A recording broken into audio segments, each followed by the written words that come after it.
Hi friends, welcome to your movement practice. Downward facing dog is a common yoga pose. Depending on the lineage or style of yoga that you practice, you could probably do between 3 to 10 downward facing dog poses in a class. This will be a breakdown of downward facing dog. Downward facing dog can be a strenuous posture because you're holding up your own body weight. It could place a lot of load on the wrist, a lot of load on the shoulders. It could also compromise your lower back and also your hamstrings.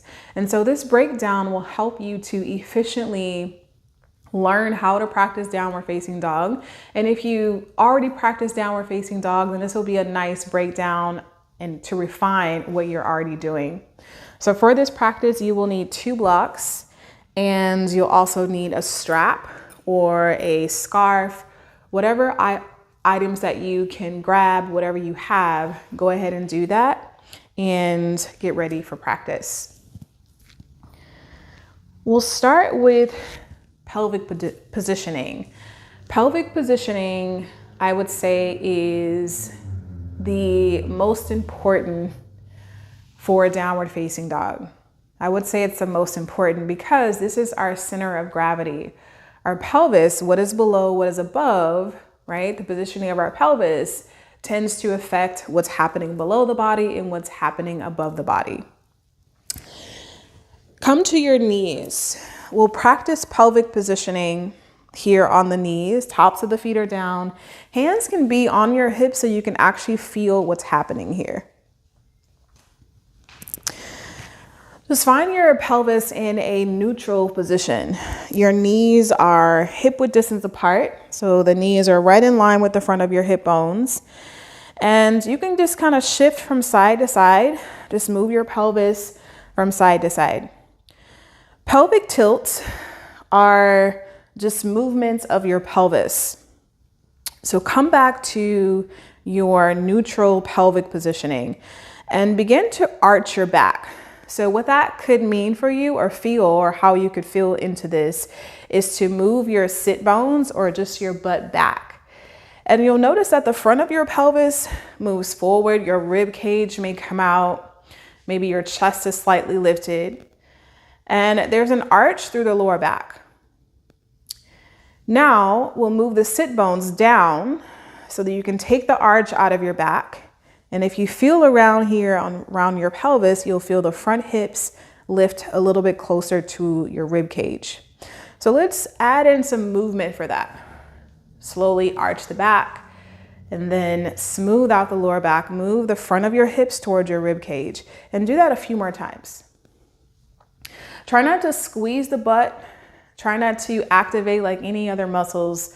While they'll do that naturally, you don't need to clench or hold on to any other muscles right now, but just feel for moving your pelvis.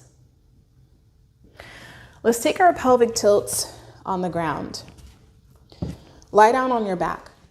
Have your strap and one of your blocks nearby.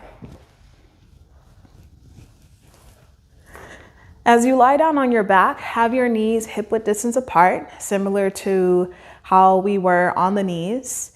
Your feet are flat on the mat and your arms are relaxed out to the side. Begin to move your pelvis in those pelvic tilts, shifting the front of your hips towards your thighs. The lower back will lift off of the mat and it'll feel arched. And then to reverse that, move your front hips towards your ribs. You'll smooth out that open space of your lower back. Try not to lift the hips or squeeze the butt, and then slowly shift the pelvis forward and just feel this rocking sensation as you shift your pelvis forward and back, just like what we did when we were on the knees. So feel the pelvis shift forward and back here. This is called a pelvic tilt.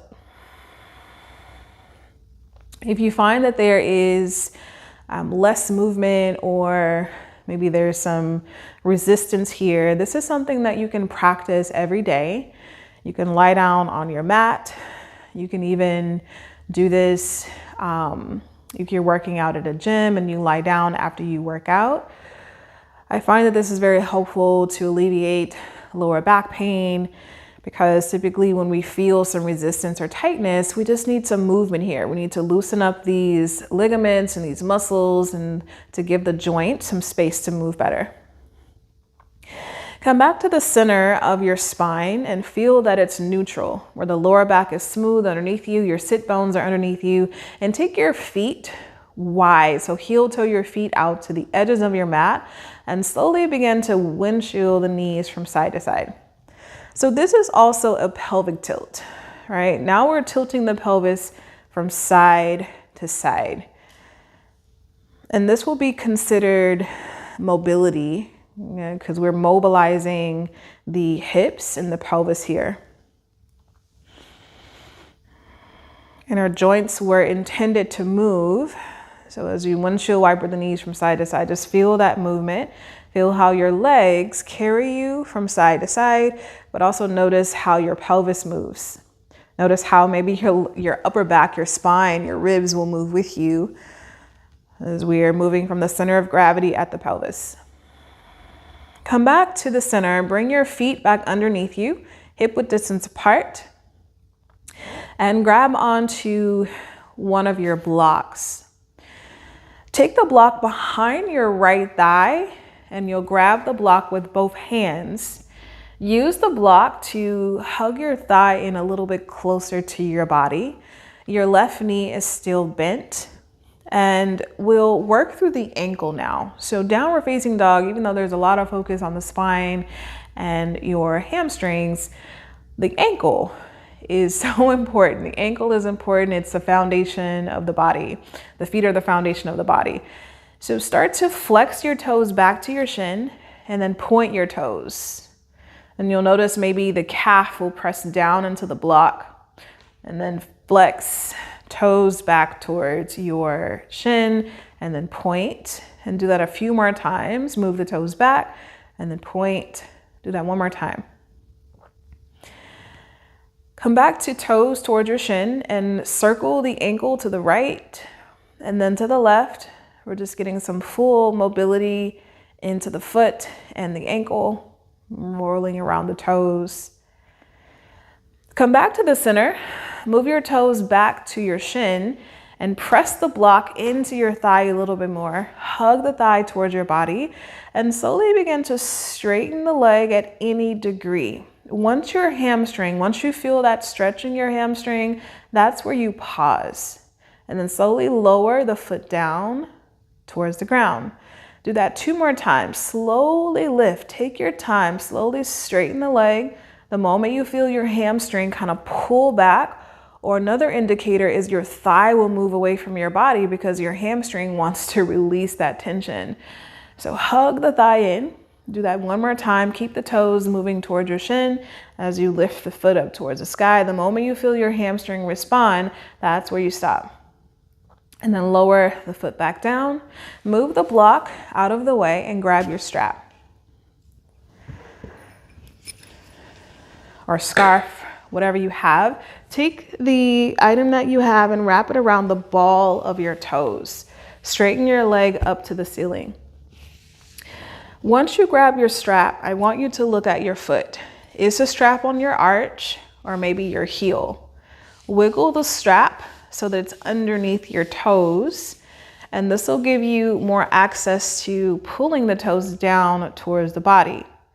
Now, once you do this, if your leg is straight and your leg is all the way away from your body, or maybe it's like too close to the body, find that middle line where you can stack your ankle, your knee, and your hip in one line, and take the strap with both hands.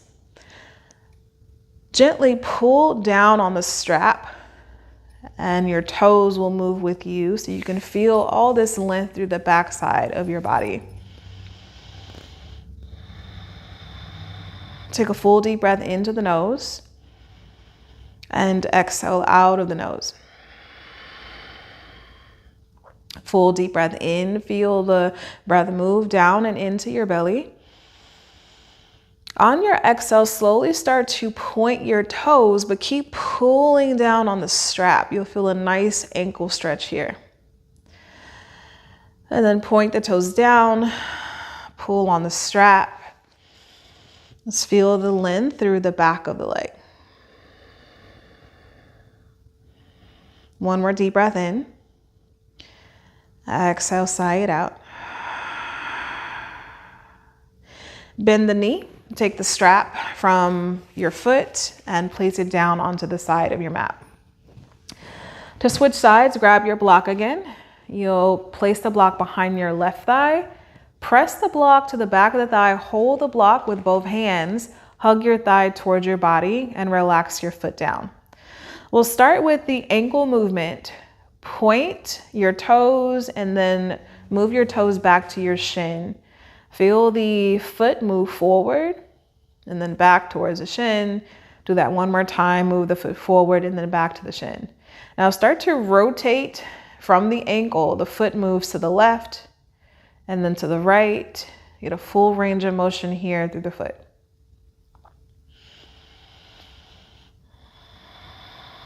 Come back to the center. Move your toes back to your shin. Hug the block to the back of the thigh.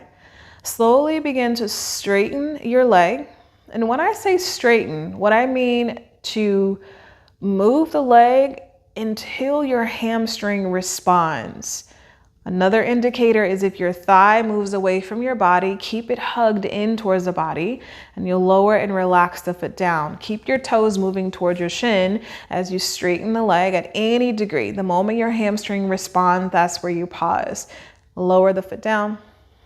Do that again. Inhale, lift and lower the foot down. Take the block from your thigh, grab your strap. Place your item over the ball of the foot. So take a look at your foot. If it's on your arch, move the strap to the bottom of the feet, flex your toes down. Grab the strap with both hands and gently just straighten the arms so that you grab the strap higher as close as you can to the foot and move your toes down towards the body. Feel all this length through the back of the leg and see that your ankle, knee, and hip are in one line. Take a deep, full breath into the nose. Feel the breath move in and down into the belly. Exhale, gently hug the belly down to let the breath out of the lungs. Deep, full breath in, expand through your lungs. On your exhale, point your toes up to the ceiling. Feel the ankle stretch. And relax. Move the toes back down towards the body. Pull on the strap just a little bit more.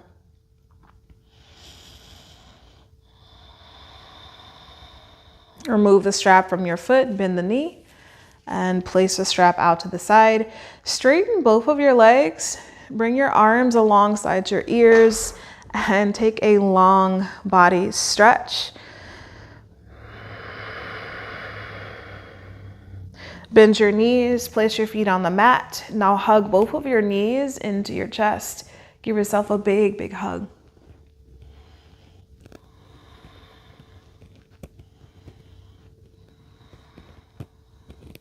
Slowly roll over to one side to press yourself up. All right, friends, this concludes part 1 of your downward facing dog breakdown. If you're ready for part 2, go ahead and check out the next video and I'll see you there. Peace.